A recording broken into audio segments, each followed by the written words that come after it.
My name is Akash Jaiswal and welcome to the channel the success way. आज का ये जो हमारा वीडियो सीरीज है इसमें हम लोग बात करने वाले हैं सीए फाउंडेशन और सीएमए फाउंडेशन के एक चैप्टर के ऊपर जिसका नाम है टाइम वैल्यू ऑफ मनी, जो कि बहुत ही ज़्यादा इंपॉर्टेंट चैप्टर बोला जाता है सीए फाउंडेशन और सीएमए फाउंडेशन के पॉइंट ऑफ व्यू से।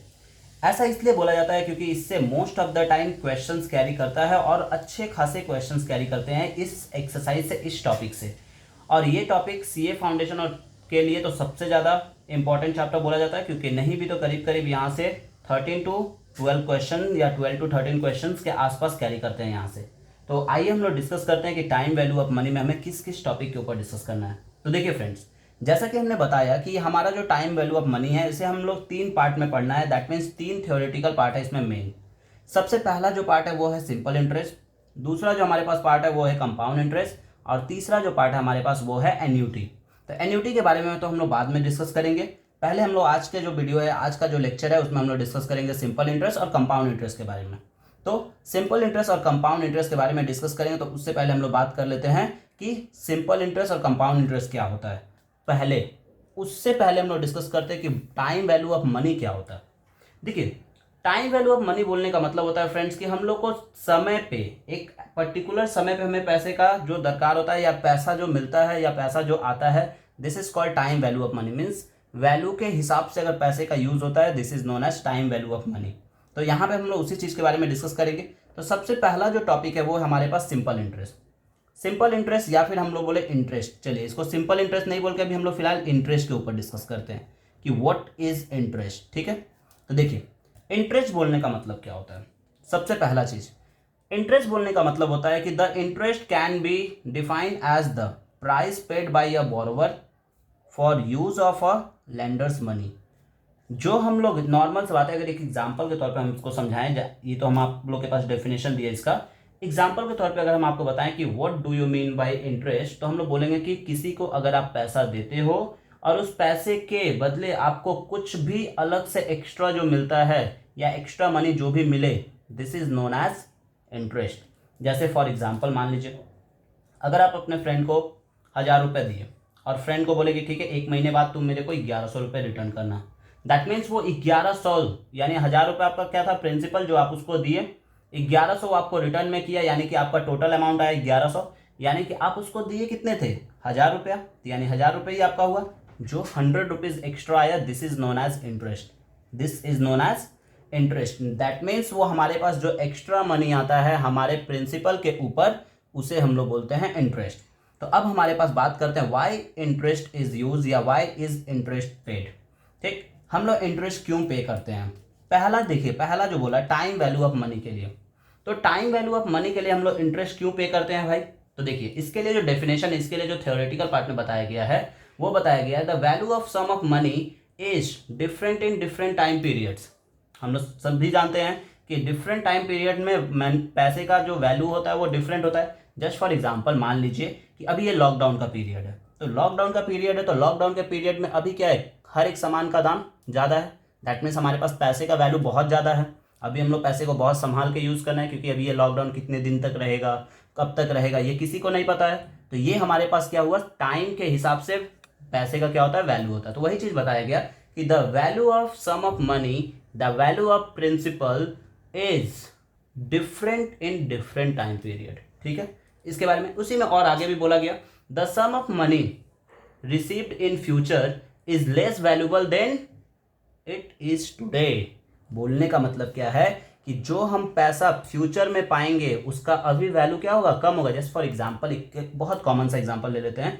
आप लोग पैसा इन्वेस्ट करते हैं, इन्वेस्ट किए तो आपका वैल्यू कम था पैसे का, और फ्यूचर में आप इन्वेस्ट क्यों किए कि फ्यूचर में उसका वैल्यू ज़्यादा मिलेगा, दैट इज़ वाई आप उसको इन्वेस्ट करते हैं। जस्ट फॉर एग्जांपल मान लीजिए, अगर हम बोलें कि आप एक LIC पॉलिसी में अपने पैसे को इन्वेस्ट कर रहे हैं, तो आप LIC पॉलिसी में मान लीजिए आप 1000 रुपया करके एवरी मंथ इन्वेस्ट कर रहे हैं, दैट मीन्स 12,000 रुपीज़। अब आपको 5 साल बाद यानी कि 12,000 इंटू 5 यानी 60,000, अब आप देख रहे हो कि वहाँ पे आपको 1 लाख मिल रहा है। दैट मीन्स क्या है, फ्यूचर में उसका वैल्यू चेंज हो गया। This is known as time value of money. पहला चीज हुआ। दूसरा चीज हमारे पास जो दूसरा टॉपिक है वो है हमारे पास अपॉर्चुनिटी कॉस्ट। अपॉर्चुनिटी कॉस्ट क्या होता है, देखिए, the lander has a choice between using his money in different investment. ठीक है।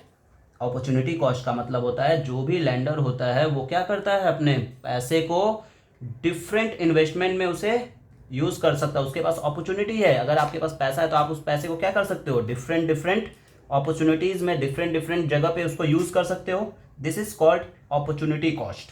ठीक है। इसके बारे में और भी एग्जाम्पल बोला गया, जैसे कि इसके बारे में और भी बताया गया कि if he choose one he forgoes the return from all other. अगर मान लो वो कोई एक जगह पे चूज करता है तो उसको क्या होगा, सभी तरफ से उसको रिटर्न आएगा। तो this is called opportunity cost. दूसरा चीज़ है, तीसरा हमारे पास जो टॉपिक आया वो है इन्फ्लेशन। ठीक है। इन्फ्लेशन क्या होता है समझिए पहले।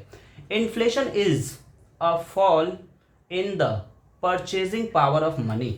इन्फ्लेशन क्या होता है, जो हमारे पास परचेजिंग पावर होता है उसे कम कर देता है। इन्फ्लेशन बोलने का मतलब होता है कि ये क्या करता है, परचेजिंग पावर को कम कर देता है। For example the borrower has to compensate the lender for his, ठीक है, फॉर दिस। सिंपल सा बात है, हम लोग क्या करते हैं, जो बोरोवर होता है वो क्या करता है, लैंडर को अगर मान लीजिए आपको कोई सामान को ये बेचना है, टाइम सिचुएशन के हिसाब से बेचना, तो आप क्या करोगे, उसको आपको सेल आउट करना ही है, तो आपको किसी भी तरह से उसको सेल आउट करोगे। तो वो सब चीज़ है इसमें। इसी में और आगे बताया गया, due to inflation a given amount of money buys fewer, ठीक है, goods in the future than it will now. जो हम लोग फ्यूचर में उसका वैल्यू होगा उसी हिसाब से हम लोग अभी उसको खरीदते हैं। जस्ट फॉर एग्जांपल मान लीजिए कि अभी मान लीजिए आप अपने घर में क्या किए, स्टॉक इकट्ठा कर लिए सामान का। अब इकट्ठा किए, अभी आपका जो प्राइस था उसमें इकट्ठा कर लिए। अब आप जानते हैं, आपको सिचुएशन पता है कि ये लॉकडाउन का पीरियड है, ये बहुत ज़्यादा आगे बढ़ने वाला है या बहुत ज़्यादा आगे दाम बढ़ा के हम इसे बेच सकते हैं, सेल आउट कर सकते हैं। This is called inflation. तो यानी कि हम लोग यही चीज़ बोलते हैं इन्फ्लेशन के बारे में। इन्फ्लेशन क्या करता है, परचेजिंग पावर को कम कर देता है और फ्यूचर में उसी परचेजिंग पावर का कम जब करके लेते हैं तो उसी को हम लोग आगे उसे और अच्छे से और ज़्यादा दाम में बेच सकते हैं। तीसरा चीज़ आया, चौथा चीज़ हमारे पास है लिक्विडिटी प्रेफरेंस। देखिए लिक्विडिटी प्रेफरेंस क्या होता है, people prefer to have their resource available in a form that can be immediately be converted into cash rather than a form that take time to realise. आदमी क्या करता है, देखिए person क्या करता है, अपने जो उसके पास पैसा होता है उसे क्या करता है, वो कन्वर्ट कर देता है, इमीडिएटली अपने कैश में कन्वर्ट करने का कोशिश करता है, कैश में कन्वर्ट कर लेता है। वही होता है हमारे पास वो, जब उसको टाइम का रियलाइजेशन होता है, जब उसको टाइम का रियलाइजेशन होता है तो पैसे को क्या करता है, कैश में कन्वर्ट करने का, या अपने कमोडिटीज़ को कैश में कन्वर्ट करने का कोशिश करता है, या उसे सेल आउट करके कैश में उसको कन्वर्ट कर लेता है। तो ये हमारे पास है लिक्विडिटी प्रेफरेंस। और चौथा और पांचवा था हमारे पास रिस्क फैक्टर। हर एक कंपनी में या हर एक वर्क में या हर एक कंपनी में हमारे पास क्या होता है, रिस्क फैक्टर पहला चीज़ होता है। रिस्क फैक्टर के बगैर कोई काम नहीं होता है। तो हमारे पास चौथा जो पांचवा जो आया हमारे पास वो है रिस्क फैक्टर। रिस्क फैक्टर क्या होता है, देखिए रिस्क फैक्टर का जो डेफिनेशन बोला गया वो बोला गया कि there is always a risk that the borrower will go bankrupt और otherwise default on the loan. ये हमारे पास होता है रिस्क फैक्टर का definition. Risk factor is the determinable factor in fixing rate of interest. ये क्या है, एक डिटर्मिनेबल हमारे पास ये डिटर्मिनेबल फैक्टर है जो क्या करता है, रेट को फिक्स कर देता है। A lender generally charge more interest rate for taking more risk. जितना वो इंटरेस्ट रेट चार्ज करेगा उतना ज़्यादा उसका रिस्क बढ़ेगा। सिंपल सा चीज़ है ये। अगर मान लीजिए आपको हम बोले कि आप ठीक है, आपको हम 40 लाख रुपए देंगे, आप 40 लाख रुपए देंगे तो हमको 20% रेट ऑफ इंटरेस्ट से देंगे 40 लाख रुपये, आप नहीं लीजिएगा क्योंकि रिस्क इसमें ज़्यादा है। ठीक है। तो ये सभी चीज़ है कि हम लोग क्या करते हैं, इसमें रिस्क फैक्टर का कॉन्सेप्ट लेते हैं। तो ये हमारे पास था इंटरेस्ट के बारे में, means time value of money के बारे में थ्योरी पार्ट। अब हम लोग इसमें डिस्कस करते हैं सिंपल इंटरेस्ट के बारे में कि सिंपल इंटरेस्ट और कंपाउंड इंटरेस्ट क्या होता है और दोनों में डिफरेंसेस क्या क्या है उसके बारे में देखते हैं। देखिए फ्रेंड्स, पहले ही बता देते हैं ये चैप्टर बहुत इंपॉर्टेंट है, तो आप लोग वीडियो को स्किप मत करिएगा, वीडियो को अंत तक देखिएगा, क्योंकि अंत तक नहीं देखेंगे तो आपका बहुत सारा कॉन्सेप्ट यहाँ पे मिस हो जाएगा, और बहुत सारा कॉन्सेप्ट मिस हो जाएगा तो आपको ये चैप्टर पूरा क्लियर नहीं हो पाएगा। तो चैप्टर को अगर आपको अच्छे से जानना है या चैप्टर को अच्छे से समझना है तो आप लोग वीडियो को अंत तक देखिएगा। और इससे पहले एक और बात बता देते हैं कि हमारे डिस्क्रिप्शन लिस्ट में आपको अदर भी वीडियोस मिल जाएंगे जो सीए फाउंडेशन और सीएमए फाउंडेशन के लिए रिलेवेंट है। तो आप लोग हमारे डिस्क्रिप्शन बॉक्स में जाके वहाँ से आप लोग अदर वीडियो को भी देख सकते हैं, और देख के आप लोग उसे फॉलो करके उसके चैप्टर्स को एक्सप्लेन या चैप्टर के सम को सभी कर सकते हैं। तो आइए डिस्कस करते हैं अब हम लोग सिंपल इंटरेस्ट के बारे में। तो सिंपल इंटरेस्ट हमारे पास क्या है, देखिए सिंपल इंटरेस्ट के बारे में जो बताया गया कि ठीक है, if the interest is paid on the principal as if falls due if it called simple interest. क्या बोला गया यहाँ पे कि सिंपल इंटरेस्ट बोलने का मतलब क्या होता है कि नॉर्मली मान लीजिए अगर आपको कहीं पे पैसा दिया हुआ है और उस पैसे का आपको इंटरेस्ट मिल रहा है, this is known as simple interest, जो आपको period to period time to time मिलते रहेगा। दैट मीन्स आपका पूरा अमाउंट नहीं मिलके आपको एक इंटरेस्ट का पैसा मिलते रह रहा है, this is known as interest. जैसे मान लीजिए एग्जाम्पल के तौर पे बोले कि आप मेरे को या किसी भी एक पर्सन को पैसा दे दिए 1000 रुपये, उसको बोले कि ठीक है तुम हम मेरे को हर महीने 20 रुपीज़ ला के देते रहना एज अ इंटरेस्ट, तो वो 1000 रुपये उसके पास रहेगा, पर वो हर महीना आपको क्या करेगा 20 रुपीज़ जो ला के दे रहा है, this is known as interest, simple interest. अब इसके बारे में इसे डिनोट किया जाता है एसआई से। ठीक है, कंपाउंड इंटरेस्ट क्या होता है? देखिए कंपाउंड इंटरेस्ट का जो डेफिनेशन है वो तो हम आपको बता ही देंगे, पर उसके पहले हम बता देते हैं कि कंपाउंड इंटरेस्ट होता क्या है। जब हमें इंटरेस्ट के ऊपर इंटरेस्ट मिलने लगता है, this is known as compound interest. Means हमारे इंटरेस्ट के ऊपर भी अगर हमें इंटरेस्ट मिलेगा तो उसे हम लोग बोलते हैं कंपाउंड इंटरेस्ट। जैसे फॉर एग्जांपल राम आपको 20 रुपीज़ ला के हर महीना दे जाएगा, हम राम को बोले नहीं नहीं राम तुम एक काम करो, तुम वो 20 रुपीज़ अपने पास ही रखो। ठीक है, अब वो क्या किया 20 रुपीज़ अपने पास रखा, तो मीन्स मेरा टोटल अमाउंट कितना हो गया उसके पास 1020 रुपीज़। हम बोले 1020 रुपीज़ पे अब तुम मेरे को जो भी अमाउंट जो भी इंटरेस्ट होगा वो देना। अब वो फिर अगले महीना का उसमें ऐड हुआ, फिर उसमें अगले महीना का ऐड हुआ, बोले तुम साल भर बाद मेरे को एक बार में ला के देना जो भी अमाउंट होता है, this is known as compound interest. Compound interest का मतलब क्या हुआ, मेरे इंटरेस्ट जो होगा, मेरा जो इंटरेस्ट होगा एक महीना, monthly, quarterly, half yearly, yearly, उस पे जो इंटरेस्ट मिलना है वो प्रिंसिपल में ऐड हो जाएगा, और वो प्रिंसिपल में ऐड होने के बाद उसके ऊपर जब इंटरेस्ट मिलना चालू हो जाएगा, this is known as compound interest. Just for example, just for the definition क्या है बोला है इस पर देख लीजिए एक बार। If the interest earn after a specific period says a month, quarter, half year और 1 year is added to the principal for calculating the interest for the next period and so on, then the interest thus calculated is called the compound interest and it is denoted by CI। तो ये था हमारे पास simple interest और compound interest का theoretical part. अब इसमें हम लोग डिस्कस कर लेते हैं कुछ इसके फॉर्मूलाज के ऊपर और फिर एक दो एग्जांपल देख के आज का ये सेशन यहीं पे कंप्लीट करेंगे। तो देखिए ध्यान दीजिएगा आप लोग, सिंपल इंटरेस्ट सबसे पहले हम लोग बात करते हैं सिंपल इंटरेस्ट के बारे में। तो देखिए फ्रेंड्स, सिंपल इंटरेस्ट का जो हमारे पास फॉर्मूला होता है, शॉर्ट में हम लोग लिखते हैं इसको एसआई। एसआई इक्वल्स टू होता है P into R into T by 100, where P का मतलब होता है प्रिंसिपल, यहाँ आर फॉर होता है हमारे पास रेट ऑफ इंटरेस्ट।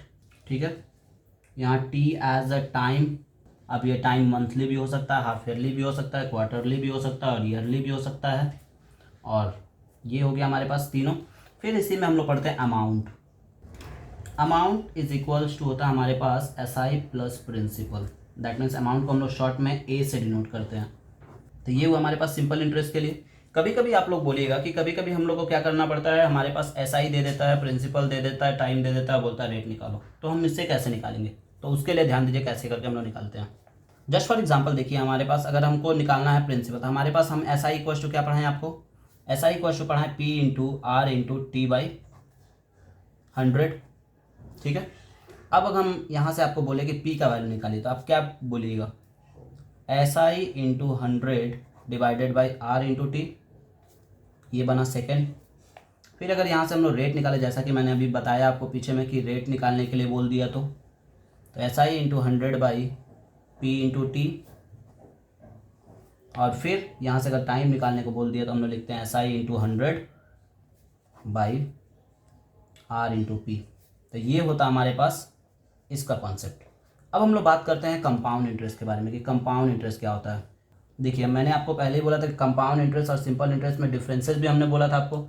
डिफरेंसेस यही होता है फ्रेंड्स कि कंपाउंड इंटरेस्ट क्या होता है, मेरे को एक बार पैसा मिलता है, मीन्स कंपाउंड इंटरेस्ट में हमें पैसा एक बार मिलता है प्रिंसिपल के साथ, पर सिंपल इंटरेस्ट में हमें क्या होता है, इंटरेस्ट मिल जाता है, प्रिंसिपल बाद में मिलता है। तो ये हमारे पास डिफरेंसेस है, सबसे बड़ा सबसे मेजर डिफरेंसेस जो बोला जाता है। ठीक है, और कंपाउंड इंटरेस्ट को बेसिकली देखिए, सिंपल इंटरेस्ट नॉर्मल बिना पेपर वर्क के भी हो सकता है, कंपाउंड इंटरेस्ट के लिए पेपर वर्क लगेगा ही लगेगा, क्योंकि वो क्या होता है, बहुत लंबे पीरियड के लिए होता है, लॉन्ग टर्म पीरियड के लिए होता है। Simple interest short term period के लिए होता है, तो इसीलिए उसमें उतना ज़्यादा पेपर वर्क का काम नहीं पड़ता है। ठीक है, तो देखिए कंपाउंड इंटरेस्ट में हम लोग अमाउंट निकालते हैं। हम लोग सबसे पहले अमाउंट इक्वल टू होता है हमारे पास पी ब्रैकेट में 1 + r/100 into r/100 whole to the power n। यहाँ पे p का मतलब होता है प्रिंसिपल, r का मतलब होता है रेट ऑफ इंटरेस्ट, n का मतलब होता है टाइम, और CI इक्वल्स टू हमारे पास होता है अमाउंट माइनस प्रिंसिपल। तो ये हम लोग पढ़ते हैं CI equals to amount minus principal. तो अब हम लोग यहाँ पे ध्यान देते हैं कि हमारे पास अमाउंट का अलग अलग फॉर्मूला होता है, या फिर इसी फॉर्मूला को हम लोग थोड़ा सा एक डिफरेंट वे में लिखते हैं। तो डिफरेंट वे क्या है, p ब्रैकेट में 1 plus I whole to the power n। यहाँ पे i is the effective rate of interest हमारे पास कहलाता है। i को हम लोग रेट के लिए ही यूज़ करते हैं, जो कि हमारे पास इसका वैल्यू होता है i इक्वल्स टू r/100। तो ये हम लोग यूज़ करते हैं i के लिए। तो हम लोग शॉर्ट टर्म के लिए यूज़ करते हैं इसको। तो ये हमारे पास हो गया i के टर्म में। अब ये हमारे पास क्या होता है, जो कंपाउंड इंटरेस्ट है, जो अमाउंट है, वो हाफ ईयरली भी हो सकता है, ईयरली भी हो सकता है, मंथली भी हो सकता है। तो क्या चेंजेस होता है देखिए, अगर मान लीजिए हमको अमाउंट निकालना है मंथली, ठीक है, मंथली, तो मंथली जो अमाउंट होता है वो होता है amount is equals to p bracket में 1 plus i/12 to the power 12n। That means monthly होने से क्या होता है, 12 से डिवाइड कर देते हैं i को और 12 से मल्टीप्लाई कर देते हैं टाइम को। फिर यही अगर हम लोग निकालते हैं हाफ ईयरली, तो हाफ ईयरली के लिए हमारे पास क्या होता है देखिए, amount is equals to p bracket में 1 प्लस i बाई, देखिए हाफ ईयरली मतलब क्या हुआ 1/2, यानी कि हाफ ईयरली में हम लोग लगाते थे 2 टू द पावर 2n। यही अगर हम लोग लगा देते हैं क्वार्टरली, तो क्वार्टरली के लिए यही फॉर्मूला थोड़ा सा और चेंज हो जाता है। थोड़ा सा और चेंज होकर क्या हो जाएगा हमारे पास, amount is equals to p bracket में 1 plus i/4 whole to the power 4n। तो ये होता हमारे पास हाफ ईयरली, क्वार्टरली, मंथली, और ईयरली के लिए तो आपको हम ऊपर में पढ़ाई दिए कि वो ईयरली के लिए था। तो ये हमारे पास कंपाउंड इंटरेस्ट का कॉन्सेप्ट और कंपाउंड इंटरेस्ट के बारे में हम लोग डिस्कस किया। अब हम लोग क्या करते हैं, इसी में सक्सेसिव रेट ऑफ इंटरेस्ट के बारे में डिस्कस कर लेते हैं। जो हमारे पास होता है सक्सेसिव रेट ऑफ इंटरेस्ट अगर होता है तो हम लोग उसका फॉर्मूला कैसे लिखते हैं। तो देखिए सक्सेसिव रेट ऑफ इंटरेस्ट के लिए, सक्सेसिव रेट ऑफ इंटरेस्ट का जो हमारे पास फॉर्मूला होता है वो हम लोग डायरेक्टली मतलब इसमें बोला क्या जाता है कि अगर हमारे पास रेट 2-3 दिया हुआ है अमाउंट, ठीक है, अगर हमारे पास 2-3 अलग अलग रेट दिया हुआ है, टाइम भी 2-3 दिया हुआ है, तो हम लोग कैसे करके उसका निकालेंगे। तो देखिए amount is equals to directly p bracket में 1 plus r1/100 whole to the power n1, फिर 1 plus r2/100 whole to the power n2 dot dot dot so on. तो ये हमारे पास होता है सक्सेसिव रेट ऑफ इंटरेस्ट का फॉर्मूला। तो ये था हमारे पास सिंपल इंटरेस्ट और कंपाउंड इंटरेस्ट के बारे में डिस्कशन। अब इसमें हम लोग बात करेंगे nominal and effective rate of interest के बारे में, जो कि हम आपको अगले पार्ट में बताएंगे। पर उससे पहले हम लोग क्या करते हैं, 1-2 क्वेश्चंस एग्जांपल्स के तौर पे इन दोनों टॉपिक पे देख लेते हैं। तो आइए देखते हैं कुछ एग्जांपल्स। तो आइए फ्रेंड्स डिस्कस करते हैं यहाँ पे कुछ क्वेश्चंस के ऊपर। देखिए पहला क्वेश्चन जो लिए हम वो लिए, Sania deposit ₹50,000 in a bank for 2 years with the interest rate of 5.5% per annum. How much interest she earn? That means हमें यहाँ पे लिखना क्या, देखिए यहाँ पे सिंपल तरीका एकदम सॉल्व करने का। हमारे पास वो कितना रुपया इन्वेस्ट कर रही है, 50,000। That means 50,000 is a principal, तो 50,000 इज अ प्रिंसिपल ले लिए। कितने समय के लिए, for 2 years। That means time हमारे पास कितना मिल गया, 2 years। और हमारे पास देखिए रेट ऑफ इंटरेस्ट क्या ले रही है वो 5.5% पर एनम, यानी कि रेट जो हो रहा है हमारे पास वो हो जा रहा है 5.5% पर एनम, ठीक है। अब हमें निकालने को क्या बोला है, इंटरेस्ट निकालने को बोला, यानी हम लोग डायरेक्टली क्या करेंगे, SI equals to P into R into T/100। यानी हमारे पास P दिया हुआ है 50,000, R दिया हुआ है 5.5 और टाइम दिया हुआ हमारे पास 2 years, होल बाई 100। इस पॉइंट को रिमूव करेंगे तो हमारे पास आ जाएगा 10 और, ठीक है। चलिए इसको 2 0 और 1 0 कट गया हमारे पास। दैट मीन्स हमारे पास आया 100 इंटू 55, यानी कि टोटल आ रहा हमारे पास 5,500 रुपीज़। तो ये हो गया हमारे पास इंटरेस्ट। तो ये हम लोग निकालते हैं इंटरेस्ट इस तरह से। अगर मान लीजिए इसी में हम लोग के पास अमाउंट पूछता है तो हम लोग क्या करते हैं, अमाउंट इक्वल्स टू, अगर मान लीजिए अमाउंट पूछ भी देता है तो हम लोग क्या करते हैं, डायरेक्टली लिखते हैं amount is equals to SI plus principal. तो SI हमारे पास दिया हुआ है 5,500 प्लस प्रिंसिपल दिया हुआ है 50,000। दैट मीन्स हमारे पास आता है 55,500 500। ठीक है, तो ये हो जाता है हमारे पास आंसर। तो ऐसे करके क्वेश्चन सॉल्व करना इस तरह का। तो ये सिंपल इंटरेस्ट का क्वेश्चन बेसिकली इसी तरह का आता है। और भी क्वेश्चंस है कुछ जो आता है, जो कि हम अगले वीडियो में डिस्कस करेंगे। तो आप लोग अगला वीडियो मिस मत करिएगा, क्योंकि आप लोग अगर मिस करेंगे तो क्वेश्चन आप लोग का छूट जाएगा। बहुत सारा डिफरेंट तरीके के क्वेश्चन के ऊपर डिस्कस करेंगे और ट्रिक बेस बताएंगे कि कैसे करके कैलकुलेटर यूज़ करके हम लोग कर सकते हैं CA फाउंडेशन के लिए इसको। तो चलिए दूसरे क्वेश्चन पे डिस्कस करते हैं। दूसरा जो क्वेश्चन है वो बोला है कि ठीक है, हमारे पास A दिया हुआ है, दैट मीन्स अमाउंट दिया हुआ है। यहाँ पे अमाउंट दिया हुआ हमारे पास 1000 रुपीज़। टाइम भी हमारे पास दिया हुआ है 2 ईयर्स। ठीक है, रेट ऑफ इंटरेस्ट भी हमारे पास दिया हुआ है 6%। यानी हम लोग यहाँ से आई निकाल लेंगे तो आई हो जाएगा हमारे पास 0.06, क्योंकि हम लोग क्या करेंगे 6% को डिवाइडेड बाई 100 कर देंगे, तो यानी कि 0.06 आ जाएगा। तो ये हमारे पास रेट ऑफ इंटरेस्ट भी निकल गया पर एनम 0.06। अब उसके बाद से बोला है कि इंटरेस्ट पेएबल हाफ ईयरली। तो देखिए यहाँ पे हाफ ईयरली इंटरेस्ट पे करा, इस पर कॉन्सेंट्रेट करिएगा। तो हमें निकालना है सबसे पहले अमाउंट। तो अमाउंट इक्वल्स टू P, मतलब प्रिंसिपल निकालना, सॉरी प्रिंसिपल फाइंड आउट करना। प्रिंसिपल नहीं दिया हुआ, अमाउंट दिया हुआ। तो amount is equals to P bracket में, तो यहाँ हम लोग लिख देते हैं let the principal be P। तो यानी P इक्वल्स P ले लिए, ब्रैकेट में 1 + I/2 लेंगे टू द पावर 2n।